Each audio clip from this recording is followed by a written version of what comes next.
Breaking news చూస్తున్నాం. AP cabinet సమావేశం ముగిసింది. పలు ప్రతిపాదనలకు రాష్ట్ర మంత్రివర్గం ఆమోదం తెలిపింది. దాదాపు 20 అంశాలపైన చర్చ జరిగింది. జలవనరుల శాఖకు సంబంధించి వివిధ పనులకు గ్రీన్ సిగ్నల్ ఇచ్చింది. T land incentive for technical hubs policy 2024-29 అనుబంధ ప్రతిపాదనలకు మంత్రివర్గం ఆమోదం తెలిపింది. క్యారివాన్ పర్యాటకానికి అమృత్ పథకం 2.0 పనులకు కేబినెట్ ఆమోదం తెలిపింది. అమరావతిలో వివిధ పనుల వేగవంతానికి స్పెషల్ పర్పస్ వెహికల్ ఏర్పాటుకు గ్రీన్ సిగ్నల్ ఇచ్చింది. ఇక రాష్ట్ర వ్యాప్తంగా పలు సంస్థలకు భూ కేటాయింపుల ప్రతిపాదనలకు ఆమోదం తెలిపింది. విద్యుత్ శాఖకు సంబంధించి పలు చట్ట సవరణలు చేసినట్లుగా తెలుస్తోంది.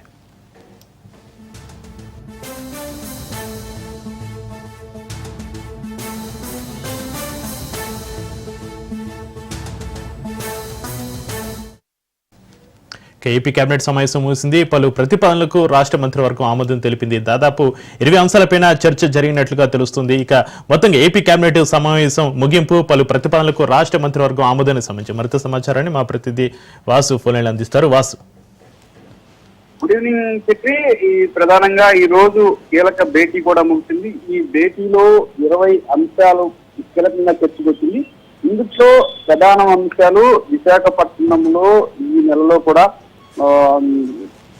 ప్రధానంగా ఏదైతే ఔత్సాహిక పారిశ్రామిక రాజకీయం, రెండో తీసుకుంటే కనుక రాయలసీమ ప్రాంతంలో కూడా మోడీ పర్యటించనున్నారు.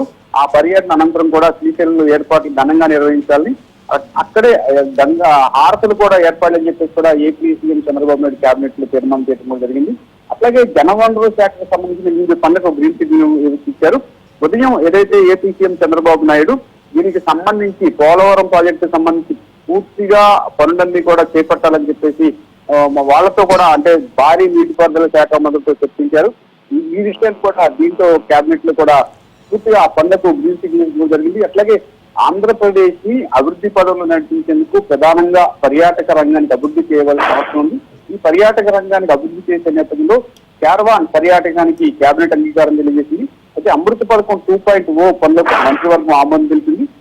ఇప్పటికే అమరావతిని అభివృద్ధి చేసే పనిలో అమరావతి ప్రాంతాన్ని ప్రధానంగా ఇప్పుడు భూ కేటాయింపులు చేశారు. ఈ భూ కేటాయింపుల్లో భాగంగానే గతంలో ఏదైతే రాజధాని కొరకు భూ కేటాయింపులు చేశారో ఈ భూ కేటాయింపుల్లోనే తిరిగి మరలా భూమిని వెనక్కి తీసుకోవాలని, ఎందుకు వెనక్కి తీసుకుంటే కనుక ఈ ప్రాంతంలో ఎక్కువగా ఐఏఎస్, ఐపీఎస్, ఇతర నిర్మాణం అంటే ఇల్లు నిర్మాణాలు కూడా చేపట్టాలి. దీనికి కొన్ని గతంలో హౌస్ ఏదైతే భూములు ఇచ్చిన వాళ్ళకి ప్లాట్ కేటాయింపు జరిగింది. కొన్ని ప్లాట్లు అడ్డుగా ఉండటం కారణంగా కూడా ఈ ప్లాట్ తీసుకోవాలని చెప్పేసి కూడా భూసేకరణ చేరినారు. దీనికి కూడా మంత్రివర్గం ఆమోదం లభించింది.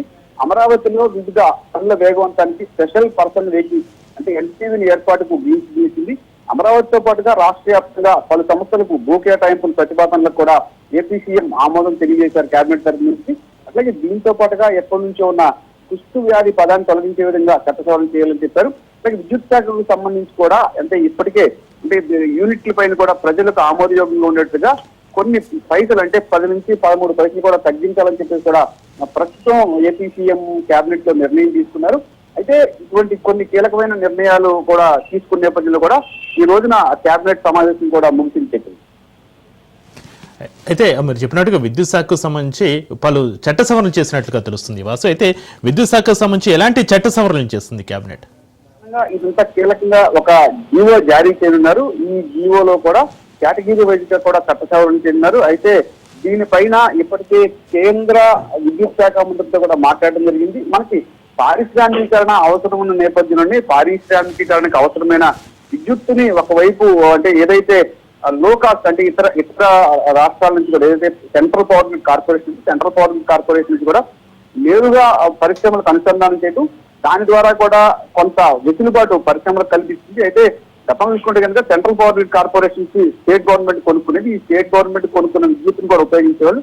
దీని మూలంగా కూడా అంటే వేస్టేజ్ ఛార్జెస్ అంటే కరెంటు ఉత్పత్తి చేస్తున్నప్పుడు కూడా మనకి వేస్టేజ్ ఛార్జెస్ ఎక్కువగా పడుతుంది. వేస్టేజ్ కూడా చేయాలని చెప్పి కొత్త సవరణ చేయడం కూడా జరిగింది. దీంతో పాటుగా పలు చట్ట సవరణలు కూడా చేసినట్లు కూడా తెలుస్తుంది. అంటే ఏదైతే ఈ పరిశ్రమలకు అవసరమైన మేర ఈ చట్ట సవరణలు చేసినట్లు కూడా మనకు తెలుస్తుంది. దీనిపైన ఒక ప్రత్యేకమైన జీవో కూడా విడుదల చేయనున్నారు. Ramana, right, thank you Vasu.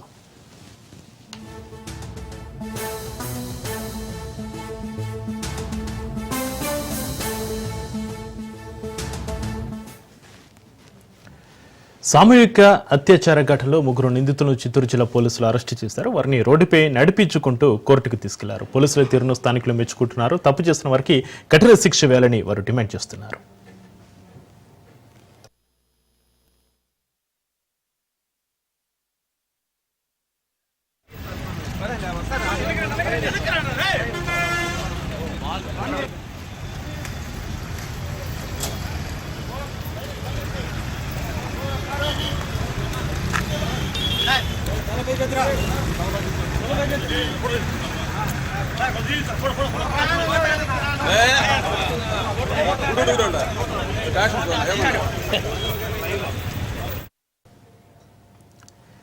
Parvathipuram Manyam జిల్లాలోని తోటపల్లి డ్యాం గృహరూపం దాల్చింది. ఎగువ ప్రాంతంలో కురుస్తున్న వర్షాలు వాయుగుండం ప్రభావంతో వరద పోటెత్తుతోంది. దీంతో అధికారులు డ్యాం గేట్లు తెరిచి 50,000 క్యూసెక్ల నీటిని విడుదల చేశారు. అటు ఒడిశా రాష్ట్రంలో కురుస్తున్న భారీ వర్షాల కారణంగా నాగవల్లి, తుంగభద్ర నదులు పొంగి పొర్లుతున్నాయి. దీంతో అనేక గ్రామాలు నీటి మునిగి ప్రజలు ఇబ్బందులు ఎదుర్కొంటున్నారు. లోతట్టు ప్రాంత ప్రజలు అప్రమత్తంగా ఉండాలని అధికారులు హెచ్చరికలు జారీ చేశారు.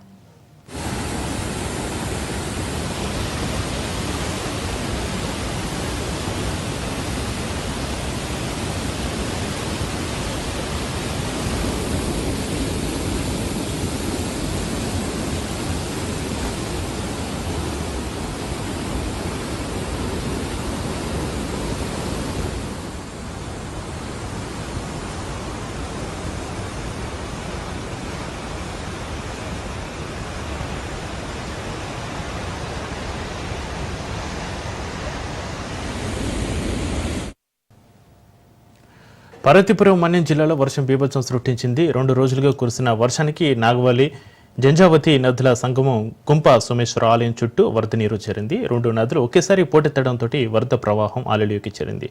గుడి ముప్పుకు గురవుతుందనే ఆవేదనలో అర్చకులు ఉన్నారు. ప్రభుత్వమే ఆదుకోవాలని విజ్ఞప్తి చేస్తున్నారు.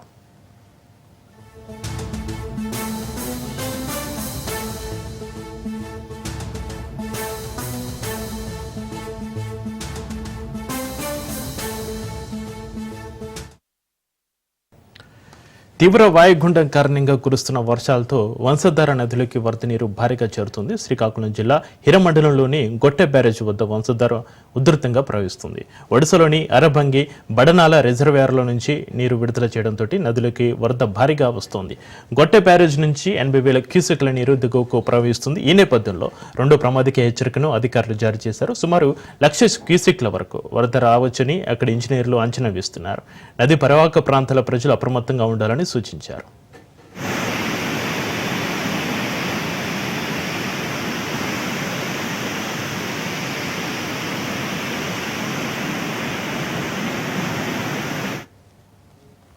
ఇక మరోవైపు జిల్లాలోని పాతపట్నం వద్ద మహేంద్రతనయ నదిలో నీటి ప్రవాహం పెరుగుతుంది. దీంతో పట్టణంలోని ఆర్టీసీ కాంప్లెక్స్ శివారు మహేంద్రనగర్ వీధిలోకి వరద నీరు చేరింది. పాతపట్నంలో జిల్లా కలెక్టర్ స్వప్నిల్ దినకర్ పుండ్కర్ పర్యటించారు. వరద ప్రభావిత ప్రాంతంలో చేపట్టాల్సిన చర్యలపై అధికారులకు ఆదేశాలు జారీ చేశారు. వంశధార నదిలో పెరిగిన వరద కారణంగా భూమిని మండలం కీసరంలో 300 ఎకరాల్లో పంటలు నీటి మునిగాయి.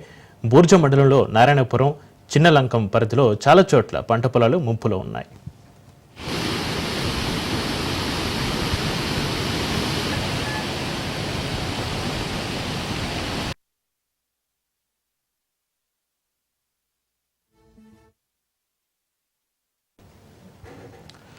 పంట నష్టపోవడంతో పార్వతీపురం మన్యం జిల్లాలో ఒక రైతు ఆత్మహత్యయత్నం చేశారు. 2 రోజులుగా కురుస్తున్న భారీ వర్షాలకు కొమరాడ మండలం కల్లికోటలో క్యాబేజీ పంట దెబ్బతింది. దీంతో రాంబాబు అనే కౌలు రైతు పురుగుల మందు తాగి ఆత్మహత్యయత్నానికి పాల్పడ్డాడు. అక్కడ ఉన్నవారు గమనించి వెంటనే పార్వతీపురంలోని ఒక ప్రైవేట్ ఆసుపత్రికి తరలించి చికిత్స అందిస్తున్నారు. రాంబాబు ఆరోగ్యం నిలకడగానే ఉందని వైద్యులు తెలిపారు. బాధితుడి స్వస్థలం కృష్ణా జిల్లా ఉంగుటూరు మండలం తెలప్రోలు గ్రామం. ఇక 20 ఏళ్ల క్రితం కల్లికోట వలస వచ్చారు. ఫలసాయం వచ్చిన వరదలు వచ్చి పంట మునిగిందని మనస్తాపం చెందాడు. ప్రభుత్వం ఆదుకోవాలని కుటుంబ సభ్యులు, గ్రామస్తులు కోరుతున్నారు.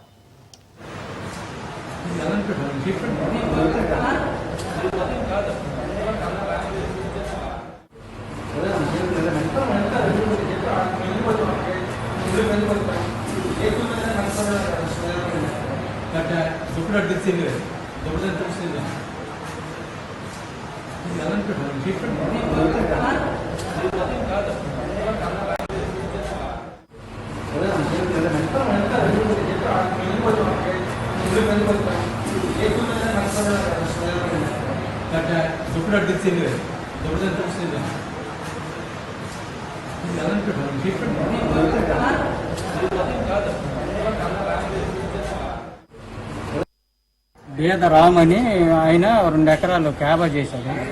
రాత్రి వచ్చిన వరద ముంపులకి ముంచింది.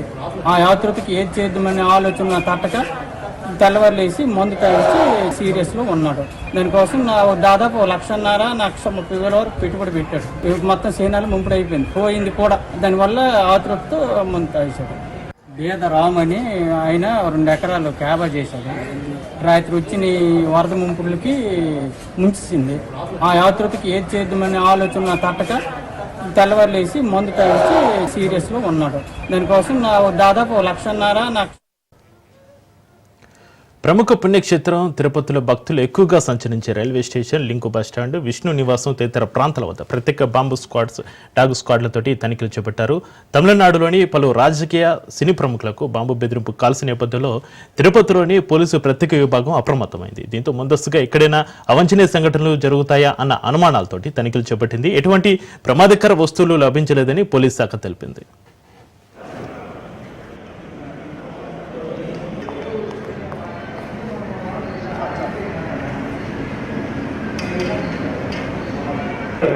మెడికల్ కాలేజ్ సర్కిల్ నుంచి రొయ్యకు కొంచెం డౌన్ అయినాక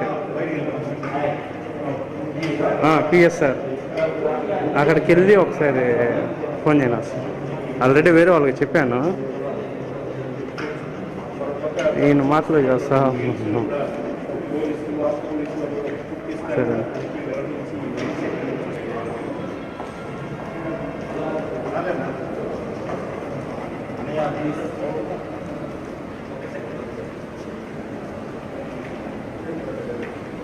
దానికోసం మీరు కపిలదర్శనం కాడే ఉండండి, అలిపిరి కాడ ఉండండి.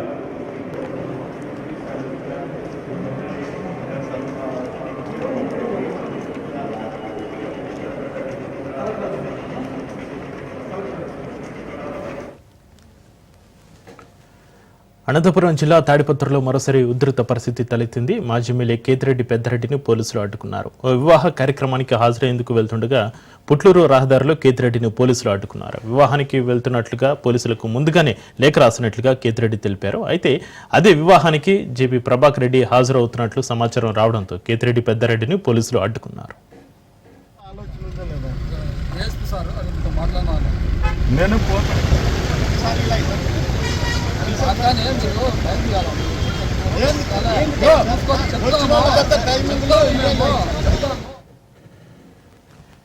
విశాఖలో కరుడు గట్టిన బావేరియా గ్యాంగ్ను అరెస్టు చేసినట్లుగా క్రైమ్ డీసీపీ లతా మాధురి తెలిపారు. చోరీ జరిగిన 24 గంటల్లోనే నిందితులను గుర్తించామన్నారు. బ్యాగ్స్, బంగారం దొంగతనం చేసిన దొంగలు ఏపీ ఎక్స్ప్రెస్లో యూపీ పరారైనట్లుగా తెలిపారు. అరెస్టైన నిందితుడిపై 22 కేసులు ఉన్నాయని, మొత్తం 7 చైన్ స్నాచింగ్లకు పాల్పడినట్లుగా చెప్పారు. ఇంకా 3 నిందితులు పరారులో ఉన్నట్లుగా చెప్పారు. గ్యాంగ్ పాల్పడిందండి. అందులో 7 గోల్డ్ చైన్ స్నాచింగ్, మహిళల మెడలోని గోల్డ్ చైన్ స్నాచ్ చేసిన కేసులు, 2 బైక్ అఫెన్సులు, మొత్తానికి 9 కేసెస్ కమిట్ చేశారు. వీళ్ళు ఉత్తరప్రదేశ్ షామ్లీ జిల్లా సహరాన్పూర్ సర్కిల్లోకి వస్తున్నారు. షామ్లీ జిల్లాకు చెందిన బవారియా గ్యాంగ్. అక్కడ సెవరల్ విలేజెస్ ఈ గ్యాంగ్స్తో నిండిపోయినాయి. ఇది మెయిన్ గ్యాంగ్. ఈ బవారియా గ్యాంగ్ని ఆంధ్రప్రదేశ్లోని అరెస్ట్ చేయడం, వైజాగ్ సిటీ క్రైమ్ పోలీసే ఫస్ట్ అరెస్ట్ చేశాము. ఈ రోజు ఎవరినైతే అరెస్ట్ చేశామో ఇతని పేరు ధర్మేంద్ర, 34 ఇయర్స్, షామ్లీ జిల్లాకు చెందినవాడు. ఇతని మీద దేశం మొత్తం మీద 24 కేసెస్ ఉన్నాయండి. అందులో న్యూఢిల్లీలోనే 11 వరకు కేసులు ఉన్నాయి. ఇంకా జమ్మూ కాశ్మీర్లో కూడా 9 కేసులు ఉన్నాయి. అదర్ స్టేట్స్లో కూడా చాలా కేసులు పెండింగ్ ఉన్నాయి. ఇతను మోస్ట్ వాంటెడ్ క్రిమినల్. అయితే ఈ అఫెన్స్ జరగగానే వైజాగ్ సిపి గారు ఎంతో చొరవ తీసుకొని కంటిన్యూస్గా పర్సూ చేస్తూ ఒక ఇంటిగ్రేటెడ్ టీమ్ని ఇమీడియట్గా ఫామ్ చేసి క్రైమ్ టీమ్స్ని బెస్ట్ క్రైమ్ సిఐ గారి ఆధ్వర్యంలో 1 టౌన్ ఎస్ఐ గారు, కంచపాలెం ఎస్ఐ గారు, ఇంకా మొత్తం టీము 10 మంది లాగా టీము యూపీకి వెళ్ళడం జరిగింది. అక్కడ చాలా హాస్టైల్ సిచ్యువేషన్లో, ఎందుకంటే విలేజెస్ వ్యతిరేకత, వాళ్ళు వెపన్స్ తోటి దాడి చేస్తే దాన్ని కూడా ఎదుర్కొని చాలా కరూరు తొక్కిసలాట ఘటనపైన మద్రాస్ హైకోర్టు విచారణ జరిపింది. సిటీ దర్యాప్తునకు మద్రాస్ హైకోర్టు ఆదేశించింది. తొక్కిసలాట తర్వాత టీవీకే నేతలు ఎక్కడికి వెళ్లారని కోర్టు ప్రశ్నించింది. ఘటనా స్థలంలో బాధితులను ఎందుకు పట్టించుకోలేదని ప్రశ్నించింది. విజయ వాహనాన్ని ఎందుకు సీజ్ చేయలేదని పోలీసులకు ప్రశ్నలు సంధించింది. టీవీకే నేతల ముందస్తు బెయిల్ పిటిషన్లపై తీర్పు రిజర్వ్ చేసింది మద్రాస్ హైకోర్టు.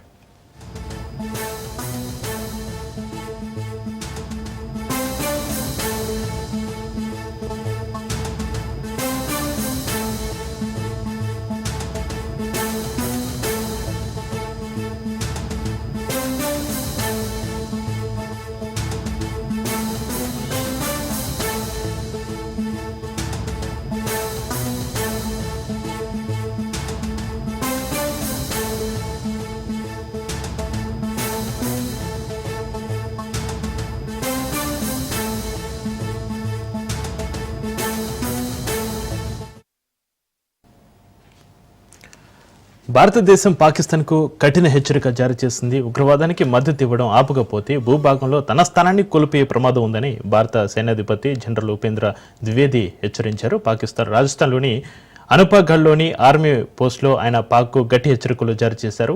ఉగ్రవాదాన్ని ప్రోత్సహించే తన డీప్ స్టేట్ ద్వారా పాకిస్తాన్ ఉగ్ర నెట్వర్క్లకు ఆశ్రయం కల్పిస్తున్నదని ఆయన అన్నారు. ప్రపంచ పటంలో కొనసాగాలనుకుంటే ఉగ్రవాదాన్ని పాకిస్తాన్ తప్పనిసరిగా ఆపాలని ఆయన స్పష్టం చేశారు.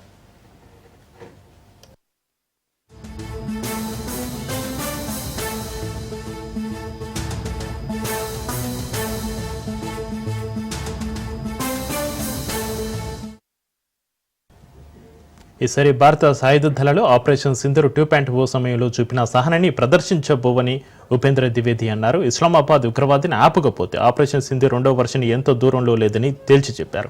ఈసారి పాకిస్తాన్ తన భూభాగంలో కొనసాగాలనుకుంటుందా లేదా అనేది ఆలోచించేలా తాము చర్యలు తీసుకుంటామన్నారు. పాకిస్తాన్ భూభాగంలో తన స్థానాన్ని నిలుపుకోవాలనుకుంటే ప్రభుత్వ మద్దతుతో జరుగుతున్న ఉగ్రవాదాన్ని ఆపివేయాల్సిందేనని ఆయన హెచ్చరించారు. పాకిస్తాన్ వరల్డ్ మ్యాప్లో చోటు ఉంచుకోవాలనుకుంటే స్టేట్ స్పాన్సర్డ్ టెర్రరిజాన్ని ఆపాలని స్ట్రాంగ్ వార్నింగ్ ఇచ్చారు.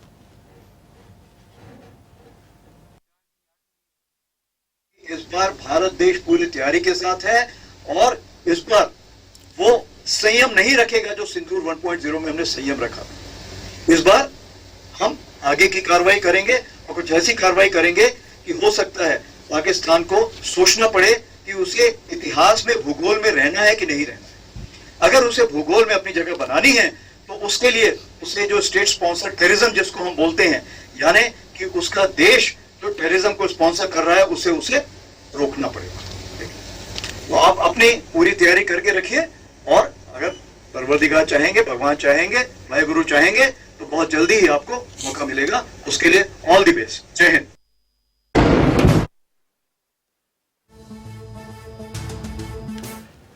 సున్నితమైన సరిహద్దు ప్రాంతం నుంచి మాట్లాడిన జనరల్ ద్వివేది ఏ పరిస్థితికైనా భారత సైన్యం పూర్తిగా సిద్ధంగా ఉందని స్పష్టం చేశారు. ఉగ్రవాదంపై భారత్ తీసుకున్న వైఖరి ఎంత తీవ్రమైందో ఆయన హైలైట్ చేశారు. ఇస్లామాబాద్కు ఆయన వ్యాఖ్యలు స్పష్టమైన సంకేతాన్ని ఇస్తున్నాయి. ప్రభుత్వ మద్దతుతో జరుగుతున్న ఉగ్రవాదాన్ని భారత్ అసలు సహించదని, అంతర్జాతీయంగానూ భౌగోళికంగానూ కొనసాగాలంటే పాకిస్తాన్ తన చర్యలను పునరాలోచించుకోవాల్సిందేనని ఆయన హెచ్చరించారు.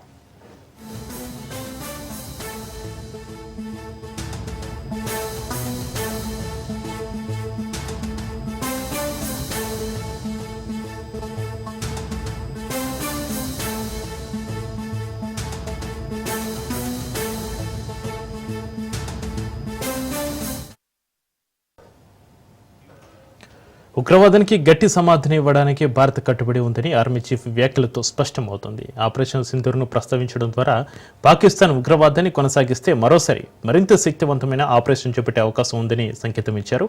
ఇక జనరల్ ద్వివేది ప్రకటనతో భారత సహనానికి కూడా పరిమితులు ఉన్నాయని, ఇకపై పాక్ చర్యలను సహించేది లేదని ఆయన కుండబద్దలు కొట్టినట్లుగా చెప్పేశారు.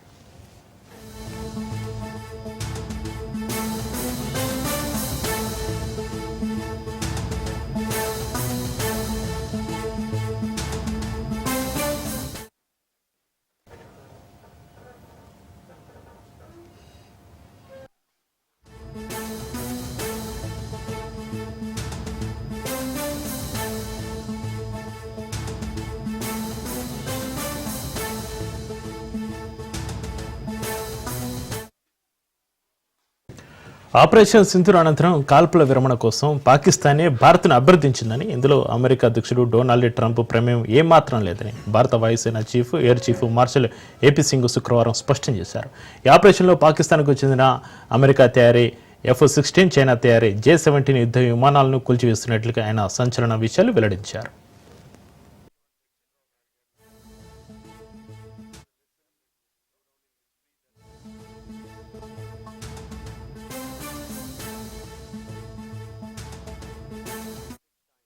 జమ్మూ కాశ్మీర్లోని పహల్గామ్లో అమాయక పౌరులపై జరిగిన ఉగ్రదాడికి ప్రతీకారంగానే ఆపరేషన్ సింధూర్ చేపట్టామని ఏపీ సింగ్ తెలిపారు. ఈ చర్యలో భాగంగా పాక్ ఆక్రమిత కాశ్మీర్లోని 9 ఉగ్రవాద శిబిరాలను లక్ష్యంగా చేసుకుని విజయవంతంగా ధ్వంసం చేశామని అన్నారు. భారత సైనిక శక్తిని, ఖచ్చితత్వాన్ని ప్రపంచం మొత్తం చూస్తుందని ఆయన వ్యాఖ్యానించారు. ఈ ఆపరేషన్లో భారతీయ విమానాలు ధ్వంసమయ్యాయంటూ వస్తున్న వార్తలను ఆయన తీవ్రంగా ఖండించారు. అది కేవలం పాకిస్తాన్ పౌరులను తప్పుదోవ పట్టించేందుకు పాక్ సైన్యం చేస్తున్న దుష్ప్రచారమని కొట్టిపారేశారు. దాదాపు 100 గంటల పాటు సాగిన ఈ ఘర్షణలో పాక్ క్షిపణులు, డ్రోన్లను మన గగనతల రక్షణ వ్యవస్థలు సమర్థంగా తిప్పికొట్టాయని ప్రశంసించారు.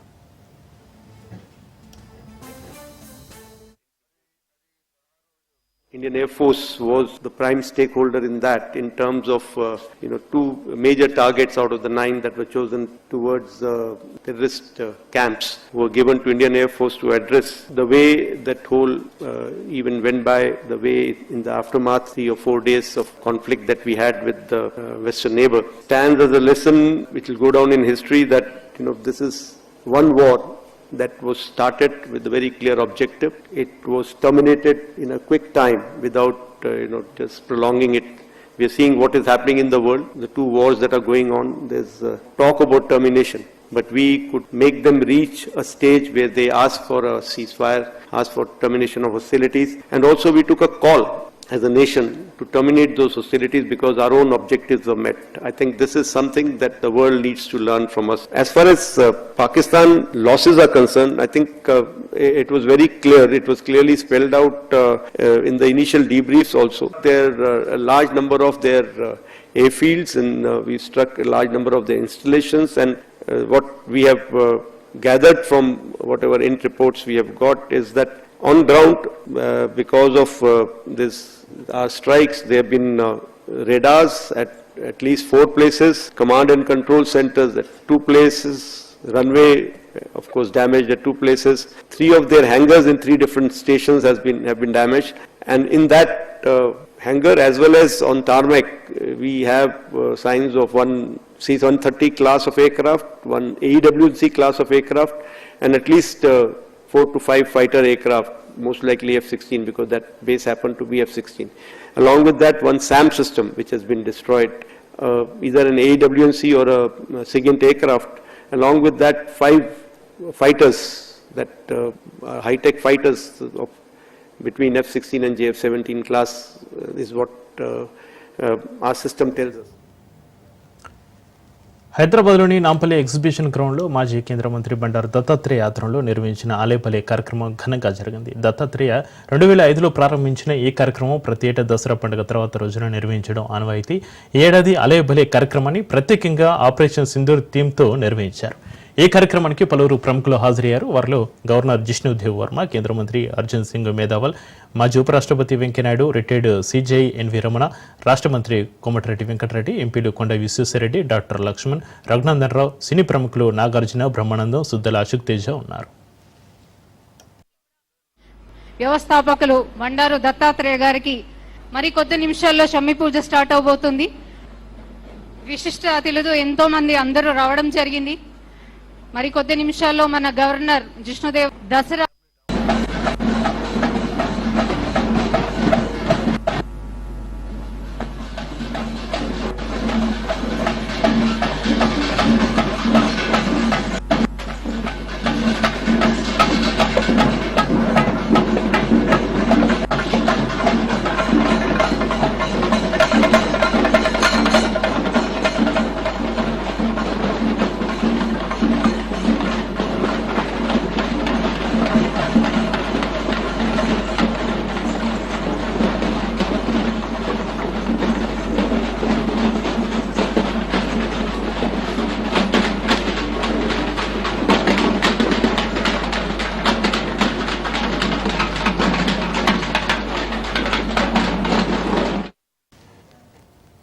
ఏపీ కేబినెట్ సమావేశం అనంతరం మంత్రి పార్థసారథి మీడియాతో మాట్లాడుతున్నారు. ఇప్పుడు లైవ్ చూద్దాం. చర్యలు తీసుకుంటామని చెప్పేసి మనం చేస్తాను.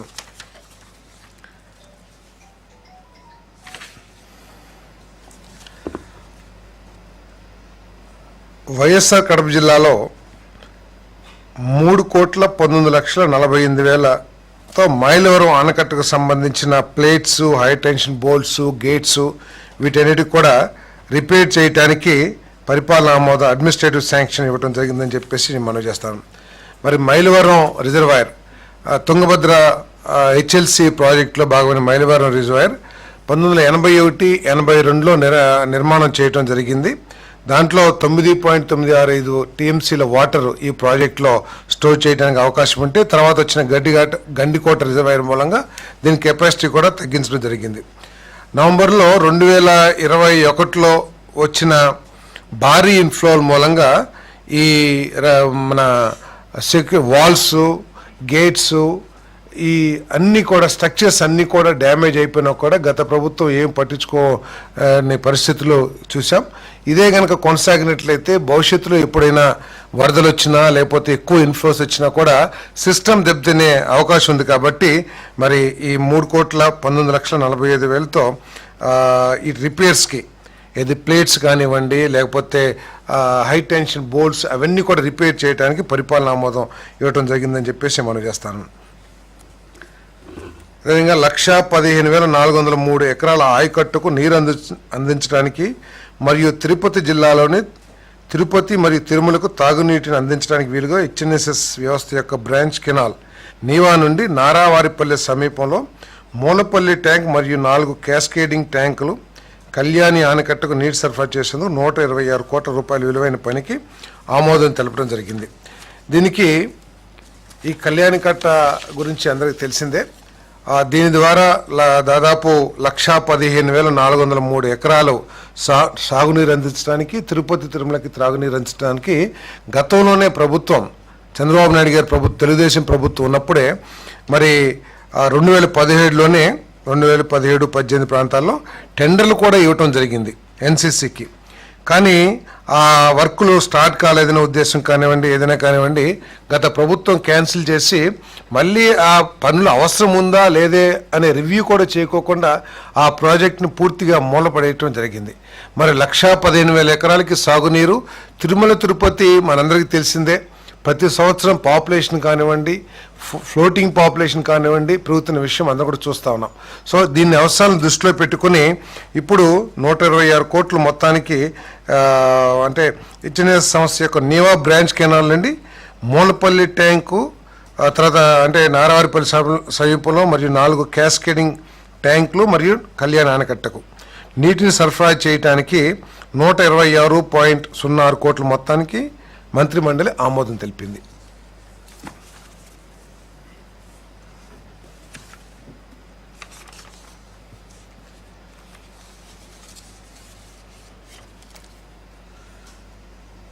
అనంతపురం జిల్లాలోని ఉరవకొండ, వజ్రకరూర్ మరియు వేడవనకల్ మండలాల్లో 10,500 ఎకరాల ఆయకట్టుకు సాగునీరు అందించడానికి 177 కిలోమీటర్ల 177 వద్ద హెచ్ఎన్ఎస్ఎస్ ప్రధాన కాలం నుండి 100 క్యూసెక్కుల నీటిని ఎత్తివేయడానికి లిఫ్ట్ చేయడానికి వజ్రకరూరు మండలం రాగులపాడు గ్రామ సమీపంలో 55.6 కోట్ల మొత్తంతో కొత్తలపల్లి లిఫ్ట్ పథకం పనికి ఆమోదం కోసం చేసిన ప్రతిపాదనని మంత్రిమండలి ఆమోదించడం జరిగిందని చెప్పేసి నేను మనవి చేస్తాను.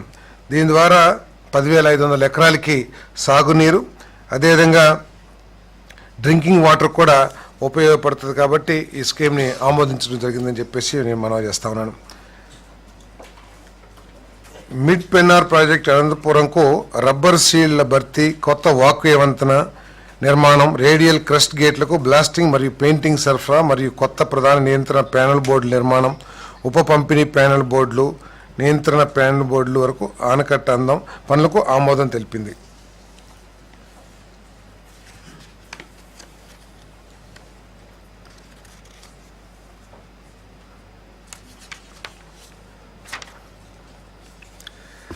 ఈ పెన్నా నది మీద మిడ్ పెన్నార్ రిజర్వాయర్ ఏదైతే ఉందో 5.2 టీఎంసీ సామర్థ్యం కలిగిన రిజర్వాయరు 1962లో నిర్మించడం జరిగింది.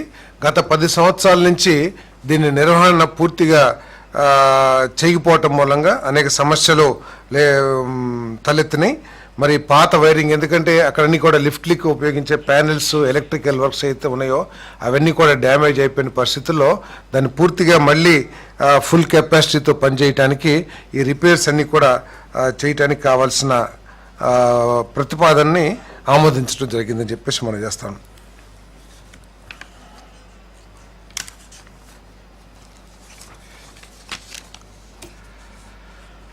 ఆటో డ్రైవర్ సేవలో ఏదైతే స్త్రీ శక్తి పథకం ద్వారా మహిళలకి ఉచిత బస్సు సౌకర్యం ఏదైతే కల్పించామో ఇప్పటికే 10 కోట్ల మంది మహిళలు ఈ పథకాన్ని వినియోగించుకోవటం, మహిళలందరూ కూడా. ఇవి ఇప్పటివరకు బులెటిన్ అప్డేట్స్ చూస్తూనే ఉండండి రాష్ట్ర న్యూస్.